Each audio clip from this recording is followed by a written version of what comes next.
Hi there students, it's Mr. Verzette. This orientation video will cover note-taking for success. We first need to understand what learning is. Learning is an active process, meaning mental exertion is required in order for information that I teach you to stick to your brain. Now, if you sit and listen to me do a lecture or watch what I do, you'll only retain at best 10% of all of that. Note-taking is how you glue the info to your noggin. So that means that your notes provide a reference for later. And taking notes and reviewing them often boosts your retention up to 80%. That's what we call studying, and that happens on your own time outside of class. Notes are required for learning. That's the key point. So let's kind of take a look at how that impacts your grades. Let's look at the grade book and look at a given week. And we'll assume we're starting a lab on a Monday and finishing that lab on a Friday. Does taking notes really matter? Well, on Monday, we have our lecture and I demonstrate a process or a technique and the student writes all of that down.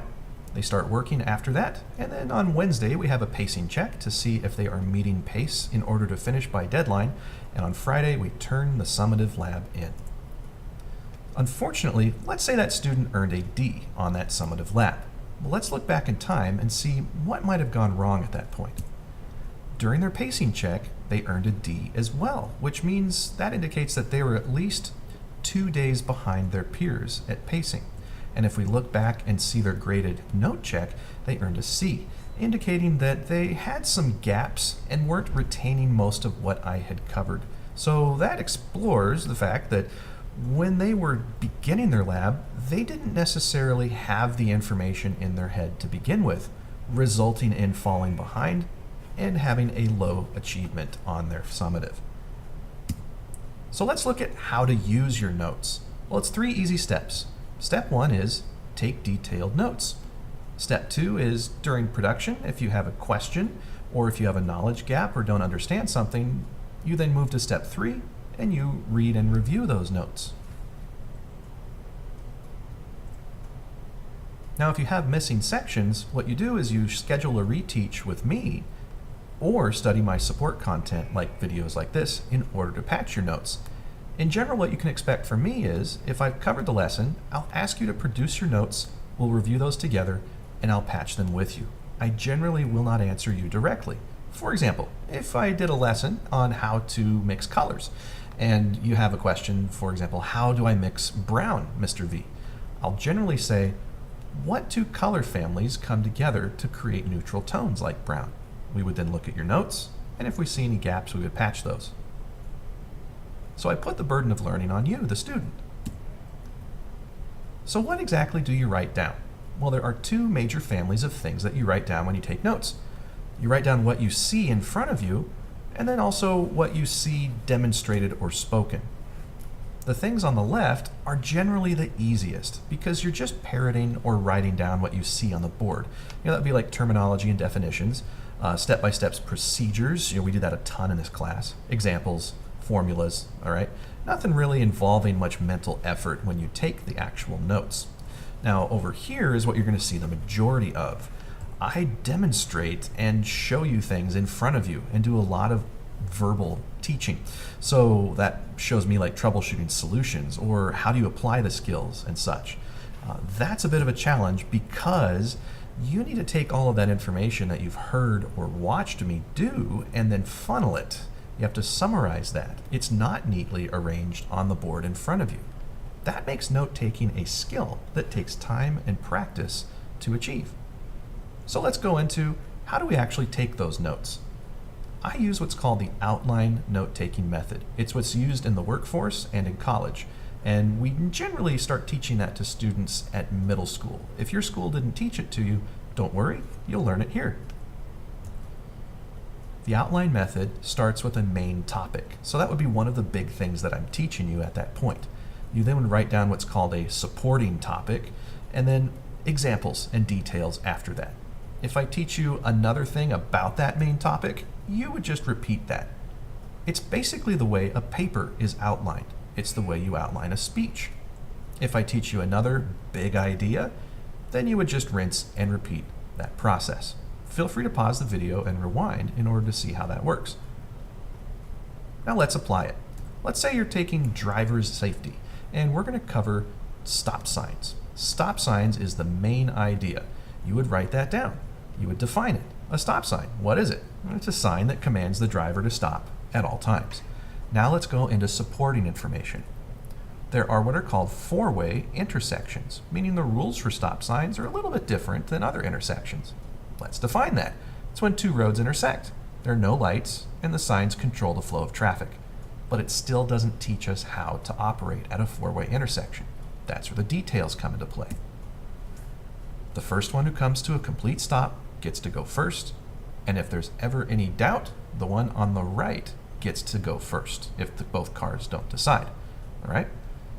Now, there are other types of intersections. Supporting point number 2, three-way intersections or T-intersections. How do they work? And you would follow this process, etc., until we move on to the next big idea, which might be yield signs. So I grade your notes. Why do I do that? Well, they're valuable and worth it. They connect indirectly to your classroom scores, as you saw earlier. If you're wondering why you're struggling in the course, generally you will see that with those formative checks for note-taking and pacing and production checks.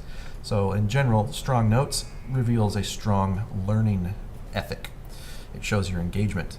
It also informs your decision-making, and your parents get to see kind of behind the curtains what's going on to generate those grades.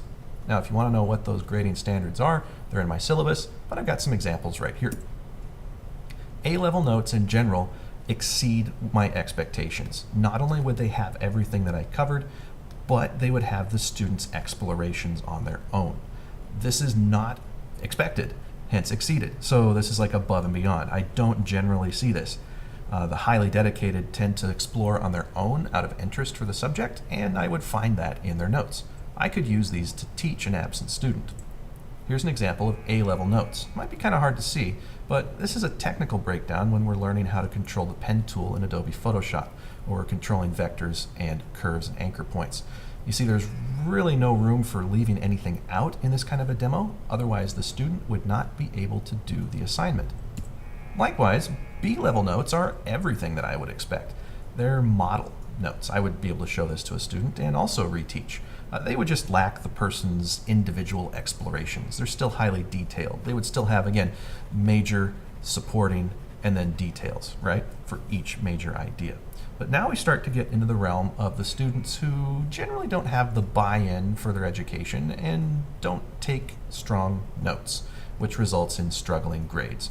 So you can see a C-level student, again, C-level means getting there, they've got the major and the minor points. They might be lacking some details or maybe have some details in others. In general, these kind of notes would be useless to another student. The info is generally skinny. Sometimes I see C-level notes that look like this. This is from a lecture I had on motivation, which is kind of ironic seeing the weak level of note-taking here. They did capture two of the big types of motivation that I was covering, intrinsic and extrinsic, but when it came down to the concrete nitty-gritty, the actual skills, I didn't put the definitions on the board. The student didn't translate what I was teaching to their notes. So for example, what is delayed gratification? How does it work? And how do you grow that in order to motivate yourself when you don't feel like it? What is grit? You see, we have these terms, but they're completely useless. These are not effective notes. If we start getting to the D level, that generally means can't do it, meaning there are major gaps in content. So that would be an entire missing piece of a major idea or a minimalist attempt. If we go into the F level, an F and a D are the same thing in my mind. Not doing it. F notes either don't do it or you might have 1 or 2 marks. So in general, that is a breakdown on how to take notes using the outline note-taking method for success. Remember, in summary, your takeaway for this is learning is active. It is not passive. Sitting in a seat, listening to me teach does not get the info into your brain. You have to physically write it down, and that physical writing does glue it in. You have to study it over and over. Otherwise, in order to achieve even basic success on a project, you really need to actively take control and ownership of your learning. I hope you found this helpful. I look forward to seeing you in class. Bye-bye.